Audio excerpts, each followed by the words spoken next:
Narco taste करायची तर हो द्या. मायामुळं सगळे तर बाहेर येईन त्याचं. कोणाकोणाचं काय केलं, महादेव भाया मुंडेला काय केलं, त्या बाप्पू आंधळेला काय केलं, त्या गीतेंना काय केलं, संतोष भायाच्या देशमुखांच्या प्रकरणात किंवा अंधारातून किती चाली रचल्या हे तरी लोकांना माहित होईल. गरीबाला तुला गरीब मराठ्यात त्यांच्या टोला टोली लावून द्यायची होय आणि पाप तू करी जाय. आता दोघंच आपण टेन्शन घ्यायचं नाही.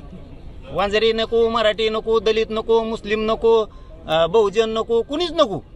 तू नार्को टेस्टला चल, मी चल घालून तिथं कानाळ्या घालायला 2-2 अडीच घालून दे. चल तू तिकडे चल. तू त्याला अजित दादा लवकर चौकशीला पाठवा. त्याला ते अर्ज करायला सांगा नार्को टेस्टचा. माझ्या जिथं सह्या लागतात तिथं घ्या. तुला नसन तर मी वावरी की फी भरतो कोर्टात येतोय. नाही भरली ते 2 बापाच्या आवलात तिची. पण एका बापासारखं वाघ तिकडे नार्को टेस्टला चल.